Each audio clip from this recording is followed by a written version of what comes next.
दोस्तों, मेरा नाम है देव और आप देख रहे हैं क्रैकर एकेडमी। दोस्तों, आई एम इस वीडियो में दोस्तों साइंस के 50 क्वेश्चन करेंगे जो सभी एग्जाम के लिए दोस्तों काफी महत्वपूर्ण है। और दोस्तों मैंने तीनों फॉर्मेट से क्वेश्चन लिए हुए हैं, फिजिक्स, केमिस्ट्री, बायोलॉजी। ठीक है दोस्तों, जो कि दोस्तों SSC GD, UP police, Delhi police, MP police, railway, bank, Agniveer सभी एग्जाम के लिए काफी महत्वपूर्ण है। और चलते हैं दोस्तों, क्वेश्चन देखते हैं यहाँ पर कि शरीर की सबसे बड़ी कोशिका कौन सी होती है। दोस्तों, शरीर की जो सबसे बड़ी कोशिका होती है वो कौन सी होती है? तो इसका सही उत्तर दोस्तों क्या होगा? ऑप्शन ए इसका सही उत्तर होगा, तंत्रिका कोशिका शरीर की सबसे बड़ी कोशिका होती है। उसी प्रकार नेक्स्ट क्वेश्चन देखेंगे यहाँ पर कि मनुष्य के हृदय में कितने कोष्ठक होते हैं। दोस्तों, मनुष्य के हृदय में कितने कोष्ठक होते हैं या चैम्बर होते हैं? तो दोस्तों सभी प्रकार से क्वेश्चन पूछा जा सकता है। तो इसका सही उत्तर दोस्तों क्या होगा? इसका सही उत्तर दोस्तों ऑप्शन सी इसका सही उत्तर होगा। मनुष्य के हृदय में कितने कोष्ठक होते हैं? 4 कोष्ठक होते हैं, 4 चैम्बर होते हैं, 4 कक्ष होते हैं। जी आपको याद रखना है, कई कई ऐसे भी पूछा जाता है क्वेश्चन जी। उसी प्रकार देखेंगे बिजली के बल्ब का फिलामेंट किसका बना होता है। दोस्तों, बिजली के जो बल्ब का फिलामेंट है वो किसका बना होता है? तो इसका सही उत्तर क्या होगा? ऑप्शन डी इसका सही उत्तर होगा। किसका बना होता है? टंगस्टन का बना होता है। ठीक है दोस्तों, याद रखेंगे क्वेश्चन को। और चलते हैं नेक्स्ट क्वेश्चन की तरफ यहाँ पर कि प्रेशर कुकर में दोस्तों प्रेशर कुकर में खाना जल्दी पकता है क्योंकि? दोस्तों, किसके कारण पकता है प्रेशर कुकर में खाना जल्दी? तो इसका दोस्तों अपन सही उत्तर क्या होगा? तो इसका सही उत्तर ऑप्शन सी इसका सही उत्तर होगा। अधिक दाब के कारण पानी का कितना होता है दोस्तों? वो बढ़ जाता है। तो ऑप्शन सी इसका सही उत्तर होगा। ठीक है दोस्तों, याद रखेंगे। और चलते हैं नेक्स्ट क्वेश्चन की तरफ यहाँ पर कि रक्तचाप मापने का यंत्र कौन सा है। दोस्तों, रक्तचाप मापने का जो यंत्र है वो कौन सा है? तो इसका सही उत्तर दोस्तों करेंगे अपन। तो इसका राइट आंसर क्या होगा? ऑप्शन डी इसका राइट आंसर होगा। स्पिग्नोमीटर होता है। रक्तचाप मापने का यंत्र कौन सा होता है? तो स्पिग्नोमीटर होता है। वेरी वेरी एमपी क्वेश्चन है ये। और चलते हैं यहाँ पर नेक्स्ट क्वेश्चन की तरफ यहाँ पर पित्त किस अंग द्वारा स्रावित होता है। दोस्तों, पित्त होता है वो किस अंग द्वारा स्रावित होता है? तो इसका राइट आंसर करेंगे दोस्तों अपन। तो इसका राइट आंसर क्या होगा? ऑप्शन सी इसका राइट आंसर होगा। ठीक है दोस्तों, तो पित्त और दोस्तों क्या होता है? यूरिया। जो दोस्तों जो यूरिया भी होता है ना वो यकृत द्वारा स्रावित होता है। ठीक है दोस्तों, याद रखेंगे पित्त और यूरिया यकृत द्वारा स्रावित होता है। उसी प्रकार नेक्स्ट क्वेश्चन की तरफ देखेंगे यहाँ पर कि किसने भारी पानी की खोज की थी। दोस्तों, वेरी वेरी एमपी क्वेश्चन है। किसने भारी पानी की खोज की थी? तो इसका दोस्तों सही उत्तर क्या होगा? ऑप्शन बी इसका सही उत्तर होगा। कौन थे? एस सी यूरी। ठीक है दोस्तों, कभी आपसे दोस्तों ये भी क्वेश्चन आता है कि भारी पानी का सूत्र क्या होता है। तो भारी पानी का जो सूत्र होता है दोस्तों वो क्या होता है? तो ये भी याद रखना क्या होता है? D2O होता है। क्या होता है? D2O। और इसका अणुभार कितना होता है दोस्तों?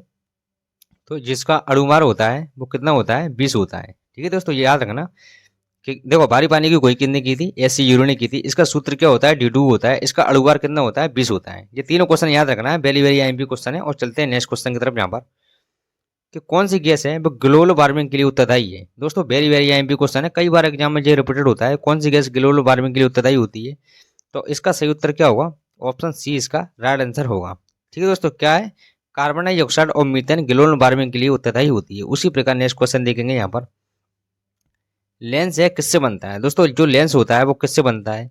तो इसका राइट आंसर क्या होगा? तो इसका राइट आंसर ऑप्शन बी इसका राइट आंसर होगा। किससे बनता है? फ्लिंट कांच से बनता है। उसी प्रकार दोस्तों नेक्स्ट क्वेश्चन देखेंगे यहाँ पर कि पचे हुए भोजन का जो अपशोषण होता है वो किस आंत में होता है। पचे हुए भोजन का अपशोषण किस आंत में होता है? तो इसका राइट आंसर क्या होगा? ऑप्शन ए इसका राइट आंसर होगा। कहाँ पर होता है? छोटी आंत में होता है। वेरी वेरी एमपी क्वेश्चन है, कई बार एग्जाम में रिपीटेड होता है ये क्वेश्चन।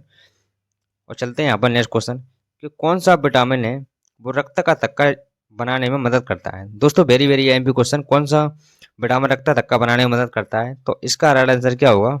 ऑप्शन डी इसका राइट आंसर होगा, विटामिन के। ठीक है दोस्तों, कौन सा है? विटामिन के। और चलते हैं नेक्स्ट क्वेश्चन की तरफ यहाँ पर खट्टे फलों में दोस्तों कौन सा होता है? खट्टे फलों में होता है लैक्टिक अम्ल, साइट्रिक अम्ल, ऑक्जेलिक अम्ल या एसिटिक अम्ल। तो खट्टे फलों में क्या होता है दोस्तों? तो खट्टे फलों में क्या होता है? साइट्रिक अम्ल होता है। ऑप्शन बी इसका सही उत्तर होगा। उसी प्रकार दोस्तों नेक्स्ट क्वेश्चन देखेंगे यहाँ पर कि पेनिसिलिन का आविष्कार किसने किया। दोस्तों, पेनिसिलिन का आविष्कार किसने किया? जो कि दोस्तों एसएससी में दोस्तों सबसे ज्यादा एग्जाम में पूछे जाने वाला क्वेश्चन है ये कि पेनिसिलिन का आविष्कार किसने किया। तो इसका सही उत्तर क्या होगा? ऑप्शन सी इसका सही उत्तर होगा, अलेक्जेंडर फ्लेमिंग ने किया। ठीक है दोस्तों, किसने किया? अलेक्जेंडर फ्लेमिंग ने। उसी प्रकार नेक्स्ट क्वेश्चन देखेंगे यहाँ पर कि मानव में गुणसूत्र के कितने जोड़े होते हैं। दोस्तों, मानव में जो गुणसूत्र के कितने जोड़े होते हैं? 22, 40, 32, 23। तो मानव में गुणसूत्र के कितने जोड़े होते हैं? तो 30 जोड़े होते हैं। ऑप्शन डी इसका सही उत्तर होगा। और कभी आपसे दोस्तों संख्या में पूछेगा तो क्या बताएंगे आप? तो संख्या में कितने बताएंगे? 40। ठीक है दोस्तों, संख्या में कितने होते हैं? 40 होते हैं। और जोड़े में कितने होते हैं? 23 होते हैं। ये भी याद रखना आप। और चलते हैं नेक्स्ट क्वेश्चन की तरफ यहाँ पर कि फाउंटेन पेन का आविष्कारक कौन थे। दोस्तों फाउंटेन पेन के जो आविष्कारक थे वो कौन थे, तो इसका राइट आंसर क्या होगा, ऑप्शन ए इसका राइट आंसर होगा। कौन थे, वाटरमैन थे। ठीक है दोस्तों, याद रखना है इसको, वेरी वेरी एमपी क्वेश्चन है ये। और यहाँ पर देखते हैं कि सूर्योदय और सूर्यास्त के समय, सूर्योदय और सूर्यास्त के समय जो आसमान में लाल रंग किसके कारण होता है। दोस्तों सूर्योदय और सूर्यास्त के समय जो आसमान में जो लाल रंग होता है वो किसके कारण होता है, तो इसका सही उत्तर क्या होगा, तो इसका सही उत्तर ऑप्शन सी इसका सही उत्तर होगा। किसके कारण होता है, प्रकीर्णन के कारण होता है। ठीक है दोस्तों, इसको सही कर लेना आप, किसके कारण होता है, प्रकीर्णन के कारण होता है। उसी प्रकार नेक्स्ट क्वेश्चन देखेंगे यहाँ पर कि कार का मात्रक है। दोस्तों कार का मात्रक क्या होता है, तो दोस्तों कार का मात्रक क्या होता है, तो कार का मात्रक ऑप्शन ए इसका सही उत्तर होगा। क्या होता है, जूल होता है। दोस्तों एक होता है कार और एक होता है ऊर्जा। तो कार और ऊर्जा दोनों की मात्रा क्या होते हैं, जूल होते हैं। ठीक है दोस्तों, याद रखना कार और ऊर्जा का मात्रा क्या होता है, जूल होता है। उसी प्रकार नेक्स्ट क्वेश्चन देखेंगे यहाँ पर कि पराशर तरंगें वे ध्वनि तरंगें जिनकी आवृत्ति, दोस्तों पराशर तरंगें वे ध्वनि तरंगें जिनकी आवृत्ति कितनी होती है, तो इसका सही उत्तर क्या होगा, ऑप्शन सी इसका सही उत्तर होगा। 20,000 हर्ट्ज से अधिक होती है। दोस्तों कितनी होती है, तो 20,000 हर्ट्ज से अधिक होती है। दोस्तों पराशर तरंगें वे ध्वनि तरंगें हैं जो मनुष्य नहीं सुन सकता, इनको केवल दोस्तों कुत्ता बिल्ली चमगादड़ इन तरंगों को सुन सकते हैं। ठीक है दोस्तों, याद रखना है यहाँ पर। और चलते हैं नेक्स्ट क्वेश्चन की तरफ। यहाँ पर किसके कारण है आकाश नीला दिखाई पड़ता है। दोस्तों किसके कारण आकाश नीला दिखाई पड़ता है, तो इसका दोस्तों सही उत्तर क्या होगा, ऑप्शन सी इसका सही उत्तर होगा। किसके कारण, प्रकीर्णन के कारण। ठीक है दोस्तों, याद रखना। चलते हैं नेक्स्ट क्वेश्चन की तरफ। यहाँ पर भूकंप की तीव्रता का मापन किया जाता है। भूकंप की तीव्रता का मापन है वो किस में किया जाता है, तो इसका दोस्तों राइट आंसर क्या होगा, ऑप्शन ए इसका राइट आंसर होगा। किस में किया जाता है, रिक्टर पैमाने में किया जाता है। भूकंप की तीव्रता का मापन रिक्टर पैमाने में किया जाता है। वेरी वेरी एमपी क्वेश्चन है दोस्तों ये। और चलते हैं नेक्स्ट क्वेश्चन की तरफ। यहाँ पर पानी में डूबी हुई एक छड़ी मुड़ी हुई प्रतीत होती है। दोस्तों वेरी वेरी एमपी क्वेश्चन, जो कि ये लाइट से क्वेश्चन है और कई बार एग्जाम में दोस्तों ये क्वेश्चन रिपीट होता है कि पानी में डूबी हुई छड़ी किसी के कारण मुड़ी हुई दिखाई देती है, तो इसका राइट आंसर क्या होगा, ऑप्शन सी इसका राइट आंसर होगा। प्रकाश के अपवर्तन के कारण। किसके कारण, प्रकाश के अपवर्तन के कारण। उसी प्रकार नेक्स्ट क्वेश्चन देखेंगे यहाँ पर कि कौन सी धातु है वो कमरे के तापमान पर द्रव अवस्था में होती है।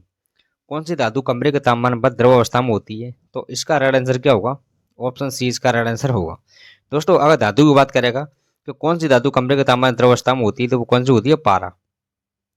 और अगर ऐसा जो भी क्वेश्चन कई बार आता है कि कौन सी अधातु है वो कमरे के तापमान पर द्रव अवस्था में होती है, वो कौन सी होती है, ब्रोमीन। ठीक है दोस्तों, जो कौन सी होती है, अधातु है जो कमरे के तापमान पर द्रव अवस्था में होती है। ठीक है दोस्तों, दोनों क्वेश्चन याद रखना। चलते हैं नेक्स्ट क्वेश्चन की तरफ। यहाँ पर कि किस विटामिन में कोबाल्ट धातु पाई जाती है। दोस्तों किस विटामिन में कोबाल्ट धातु पाई जाती है, तो इसका राइट आंसर क्या होगा, ऑप्शन बी इसका राइट आंसर होगा। विटामिन B12 में कोबाल्ट धातु पाई जाती है। ठीक है दोस्तों, याद रखना। और चलते हैं नेक्स्ट क्वेश्चन की तरफ। यहाँ पर प्रोटीन की फैक्ट्री है वो किसे कहा जाता है। दोस्तों प्रोटीन की फैक्ट्री किसे कहा जाता है, तो इसका दोस्तों राइट आंसर क्या होगा, ऑप्शन ए इसका राइट आंसर होगा। राइबोसोम को प्रोटीन की फैक्ट्री कहा जाता है। ठीक है दोस्तों, वेरी वेरी एमपी क्वेश्चन है।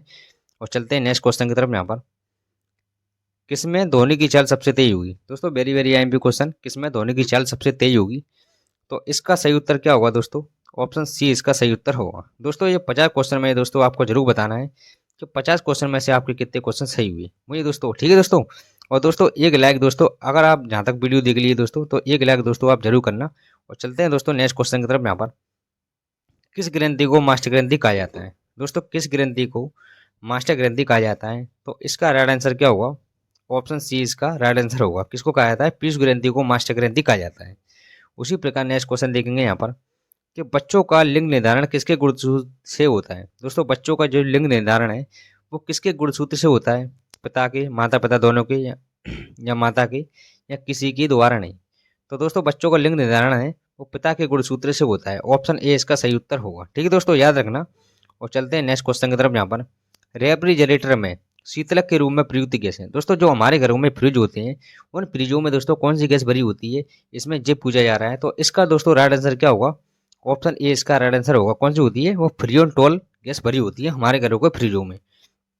उसी प्रकार नेक्स्ट क्वेश्चन देखेंगे कि मानव मस्तिष्क में बुद्धि का केंद्र है। दोस्तों मानव मस्तिष्क में जो बुद्धि का केंद्र होता है वो क्या होता है, तो इसका दोस्तों सही उत्तर क्या होगा, ऑप्शन सी इसका सही उत्तर होगा। कौन सा होता है, सेरिब्रम होता है। मानव मस्तिष्क में बुद्धि का केंद्र क्या होता है, सेरिब्रम होता है।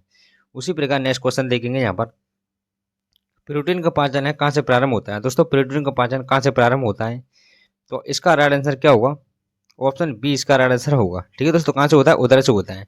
और दोस्तों उधर को ही दोस्तों क्या बोलते हैं, अमाशा बोलते हैं। ये भी आपको याद रखना है, कई बार अमाशा लिख के आता है और कई बार दोस्तों क्या लिख के आता है, उधर लिख के आता है। तो दोनों चीज आपको याद रखना है, उधर को क्या बोलते हैं, अमाशा बोलते हैं। और चलते हैं नेक्स्ट क्वेश्चन की तरफ। यहाँ पर मूत्र का जो पीला रंग होता है वो किसकी मौजूदगी के कारण होता है। दोस्तों किसकी मौजूदगी के कारण होता है मूत्र का पीला रंग, तो ऑप्शन डी इसका सही उत्तर होगा। किसके कारण होता है, यूरोक्रोम के कारण होता है। उसी प्रकार नेक्स्ट क्वेश्चन देखेंगे यहाँ पर कि मानव शरीर में सबसे बड़ी अंतःस्रावी ग्रंथि कौन सी है। मानव शरीर में सबसे बड़ी अंतःस्रावी ग्रंथि कौन सी है, तो इसका राइट आंसर क्या होगा दोस्तों, तो इसका राइट आंसर क्या होगा, थायराइड ग्रंथि है। ऑप्शन डी इसका सही उत्तर होगा। ठीक है दोस्तों, वेरी वेरी एमपी क्वेश्चन है। और चलते हैं नेक्स्ट क्वेश्चन की तरफ। यहाँ पर क्लोरोफ्लोरोकार्बन को किस नाम से जाना जाता है। दोस्तों क्लोरोफ्लोरोकार्बन को किस नाम से जाना जाता है, तो इसका दोस्तों राइट आंसर क्या होगा, तो इसका राइट आंसर ऑप्शन बी इसका राइट आंसर होगा। क्या है, फ्रियोन। दोस्तों इसको फ्रियोन कर लेना यहाँ पर, क्या है, फ्रियोन। ठीक है दोस्तों, याद रखना। चलते हैं नेक्स्ट क्वेश्चन की तरफ। यहाँ पर जिप्सम का रासायनिक सूत्र क्या होता है। दोस्तों जिप्सम है उसका रासायनिक सूत्र क्या होता है, तो इसका राइट आंसर क्या होगा दोस्तों, ऑप्शन बी इसका राइट आंसर होगा। और दोस्तों एक चीज ध्यान रखना यहाँ पर, ये क्या होता है, जिप्सम। ये जिप्सम को 120 डिग्री पर गर्म किया जाता है। ये जिप्सम को 120 डिग्री पर गर्म किया जाता है तो क्या बनता है, प्लास्टर ऑफ पेरिस बनता है। ठीक है दोस्तों, क्या रखना है, प्लास्टर और पेरिस बनता है, ये भी आपको याद रखना। और प्लास्टर ऑफ पेरिस का सूत्र क्या होता है दोस्तों, तो CaSO4 पॉन्ड 1/2H2 होता है। ये भी आपको याद रखना है। जब जिप्सम को 120 डिग्री पर गर्म किया जाता है तो क्या बनता है, प्लास्टर ऑफ पेरिस बनता है। और प्लास्टर ऑफ पेरिस का सूत्र क्या होता है, तो CaSO4 और 1/2H2 होता है। जी दोस्तों, दोनों सूत्र पूछे जाते हैं जिप्सम का और प्लास्टिक का। ठीक है दोस्तों, और चलते हैं दोस्तों नेक्स्ट क्वेश्चन की तरफ। यहाँ पर वाटर गैस किसका मिश्रण होती है। दोस्तों वाटर गैस किसका मिश्रण होती है, वेरी वेरी आईएमपी क्वेश्चन है, जो एग्जाम में कई बार एग्जाम में पूछा जाता है। और दोस्तों और तो इसका सही उत्तर क्या होगा दोस्तों, तो इसका सही उत्तर क्या होगा, ऑप्शन सी इसका सही उत्तर होगा। कार्बन मोनोऑक्साइड और हाइड्रोजन का मिश्रण होती है। वाटर गैस किसका मिश्रण होती है, कार्बन मोनोऑक्साइड और हाइड्रोजन का मिश्रण होती है। उसी प्रकार नेक्स्ट क्वेश्चन देखेंगे यहाँ पर कि पीनियल ग्रंथि है वो कहाँ स्थित होती है। दोस्तों पीनियल ग्रंथि है वो कहाँ पर स्थित होती है, तो इसका राइट आंसर क्या होगा दोस्तों, तो पीनियल ग्रंथि मस्तिष्क में स्थित होती है। ऑप्शन सी इसका सही उत्तर होगा। और चलते हैं नेक्स्ट क्वेश्चन की तरफ। यहाँ पर पीयूष तार है वो किससे बनती है। दोस्तों पीयूष तार है वो किसका बना होता है या किससे बनती है, तो इसका दोस्तों राइट आंसर क्या होगा, ऑप्शन बी इसका राइट आंसर होगा। टिन और सीसा की मिश्र धातु से बनती है। किससे बनती है, टिन और सीसी की मिश्र धातु से बनती है। ऑप्शन बी इसका सही उत्तर होगा। उसी प्रकार दोस्तों ये पूछा जाता है दूध क्या है, दूध क्या है, दूध क्या है, पायस है, निलंबन है, फोम है या जेल है। तो दोस्तों दूध क्या होता है, एक इमल्सन होता है, एक पायस होता है। ऑप्शन ए इसका सही उत्तर होगा। ठीक है दोस्तों, क्या है, दूध एक पायस है। तो कई बार एग्जाम में दोस्तों ये डायरेक्ट क्वेश्चन आया है। और ग्रीन हाउस कौन है दोस्तों, जो ग्रीन हाउस इफेक्ट पर ज्यादा असर डालता है। दोस्तों वेरी वेरी आईएमपी क्वेश्चन है ये, कौन है जो ग्रीन हाउस इफेक्ट पर ज्यादा असर डालता है, तो इसका राइट आंसर क्या होगा दोस्तों, ऑप्शन सी इसका सही उत्तर होगा। कार्बन डाइऑक्साइड दोस्तों ग्रीन हाउस इफेक्ट पर ज्यादा असर डालता है। तो वेरी वेरी आईएमपी क्वेश्चन है, तो बार बार एग्जाम में रिपीट होता है क्वेश्चन ये। और पृथ्वी के ऊपर की सतह ओजोन की परत किससे बचाव करती है। दोस्तों पृथ्वी की जो ऊपर की सतह होती है ओजोन की परत, वो किससे बचाव करती है, तो इसका दोस्तों सही उत्तर क्या होगा, ऑप्शन बी इसका सही उत्तर होगा। किससे बचाव करती है, पराबैंगनी किरणों से बचाव करती है। और याद रखना एक क्वेश्चन को। चलते हैं नेक्स्ट क्वेश्चन की तरफ। यहाँ पर टूटी हड्डियों को जोड़ने के लिए किसका प्रयोग किया जाता है। दोस्तों टूटी हड्डियों को जोड़ने के लिए किसका प्रयोग किया जाता है, तो किसका किया जाता है, प्लास्टर ऑफ पेरिस का उपयोग किया जाता है। ऑप्शन डी इसका सही उत्तर होगा। ठीक है दोस्तों, प्लास्टर ऑफ पेरिस का उपयोग किया जाता है। और मैंने ये भी आपको बताया था प्लास्टर ऑफ पेरिस का सूत्र क्या होता है, CaSO4 पॉन्ड आप H2, मतलब 1/2H2 होता है। ठीक है दोस्तों, याद रखना, ये भी क्वेश्चन एग्जाम में पूछा जाता है। और चलते हैं नेक्स्ट क्वेश्चन की तरफ। यहाँ पर कैंसर के उपचार के लिए प्रयुक्त उत्कृष्ट गैस कौन सी है। दोस्तों कैंसर के उपचार के लिए प्रयुक्त उत्कृष्ट गैस कौन सी है, तो ऑप्शन डी इसका सही उत्तर होगा। कौन सी गैस होती है, रेडन गैस होती है। उसी प्रकार दोस्तों नेक्स्ट क्वेश्चन देखते हैं। यहाँ पर मानव रक्त का जो पीएच होता है वो कितना होता है। मानव रक्त का पीएच कितना होता है, तो ऑप्शन बी इसका सही उत्तर होगा। कितना होता है, 7.4 होता है। तो काफी बार एग्जाम में पूछा जाता है मानव रक्त का पीएच कितना होता है, 7.4 होता है। उसी प्रकार नेक्स्ट क्वेश्चन देखेंगे यहाँ पर कि आरएच फैक्टर की खोज है दोस्तों किस वैज्ञानिक ने की थी। और आरएच फैक्टर की खोज किस वैज्ञानिक ने की थी, तो ऑप्शन ए इसका सही उत्तर होगा। किसने की थी, कार्ल एंड स्टेन ने की थी। उसी प्रकार नेक्स्ट क्वेश्चन देखेंगे यहाँ पर मस्तिष्क का वजन कितना होता है। दोस्तों मस्तिष्क का जो वजन है वो कितना होता है, तो इसका दोस्तों सही उत्तर क्या होगा, ऑप्शन डी इसका सही उत्तर होगा। कितना होता है? 1350 से 1400 ग्राम तक होता है, जो काफी बार एग्जाम में क्वेश्चन पूछा जाता है। और चलते हैं नेक्स्ट क्वेश्चन की तरफ। यहाँ पर वायुमंडल के ओजोन परत की मोटाई नापने की इकाई है। दोस्तों वायुमंडल के ओजोन परत की मोटाई नापने की इकाई क्या होती है? तो इसका राइट आंसर क्या होगा? ऑप्शन बी इसका राइट आंसर होगा। क्या होती है? डाप्सन होती है। ठीक है दोस्तों, याद रखना। चलते हैं नेक्स्ट क्वेश्चन की तरफ। यहाँ पर ध्वनि तीव्रता की इकाई है। दोस्तों ध्वनि तीव्रता की इकाई क्या होती है? हर्ट्ज, कैलोरी, डेसिमल या डाइन? तो ध्वनि तीव्रता की इकाई क्या होती है दोस्तों? ऑप्शन सी इसका सही उत्तर होगा। क्या होती है? डेसिबल होती है। जो ठीक है दोस्तों, चलते हैं दोस्तों नेक्स्ट क्वेश्चन की तरफ। यहाँ पर दुनिया का सबसे बड़ा पुष्प कौन सा है? दोस्तों दुनिया का जो सबसे बड़ा पुष्प है वो कौन सा है? बुल्बिया, सूर्यमुखी, रेबलेसिया या वाटर लिली? तो दुनिया का सबसे बड़ा पुष्प कौन सा होता है? ऑप्शन सी इसका सही उत्तर होगा। कौन सा होता है? रेबलेसिया होता है। और दुनिया का सबसे छोटा पुष्प कौन सा होता है दोस्तों? तो कौन सा होता है? बुल्बिया होता है। दोनों याद रखना है। सबसे बड़ा कौन सा होता है? रेबलेसिया होता है। सबसे छोटा कौन सा होता है? बुल्बिया होता है। और चलते हैं नेक्स्ट क्वेश्चन देखते हैं यहाँ पर कि दुबनाम पद्धति के प्रतिपादक कौन है? दोस्तों दुबनाम पद्धति की जो प्रतिपादक है वो कौन है? तो इसका राइट आंसर क्या होगा दोस्तों? तो इसका राइट आंसर ऑप्शन सी इसका राइट आंसर होगा। कौन है? लीनियस। दोस्तों हिप्पोक्रेटस क्या होता है? तो चिकित्सा शास्त्र का जनक किसे कहा जाता है दोस्तों? जो चिकित्सा शास्त्र का जनक है वो किसे कहा जाता है? हिप्पोक्रेटस को कहा जाता है। और दोस्तों वनस्पति विज्ञान का जनक किसे कहा जाता है? तो वनस्पति विज्ञान का जनक दोस्तों किसे कहा जाता है? थियोप्रेस्टर को कहा जाता है। ये भी आपको याद रखना है। हिप्पोक्रेटस चिकित्सा शास्त्र का जनक कहा जाता है और वनस्पति विज्ञान का जनक किसे कहा जाता है? थियोप्रेस्टर को कहा जाता है। और दूनाम पद्धति के जनक कौन थे? तो लीनियस थे। तीनों क्वेश्चन याद रखना है। चलते हैं नेक्स्ट क्वेश्चन की तरफ। यहाँ पर दोस्तों ये क्या दिया है? एक पारसिक तारों संबंधी दूरी मापने का मात्रक है जो किसके बराबर होता है? ठीक है दोस्तों, बताना है इसका। एक पारसिक तारों संबंधी दूरी मापने का मात्रक है जो किसके बराबर होता है? तो इसका राइट आंसर क्या होगा दोस्तों? ऑप्शन बी इसका सही उत्तर होगा। क्या होता है? 3.26 प्रकाश वर्ष के बराबर होता है। या ये क्वेश्चन कई बार ऐसे भी आता है कि एक पारसिक किसके बराबर होता है? तो किसके बराबर होता है? 3.26 प्रकाश वर्ष के बराबर होता है। और चलते हैं दोस्तों नेक्स्ट क्वेश्चन का आपको जवाब देना है कि शक्ति का मात्रक क्या होता है। दोस्तों मुझे इस ऑप्शन का दोस्तों कमेंट बॉक्स में आंसर चाहिए। और 50 क्वेश्चन में दोस्तों आपको जरूर बताना है कि आपके कितने क्वेश्चन सही हुए। और दोस्तों वीडियो अच्छी लगी हो दोस्तों एक लाइक दोस्तों जरूर करना। और मिलते हैं नेक्स्ट वीडियो में। बाय।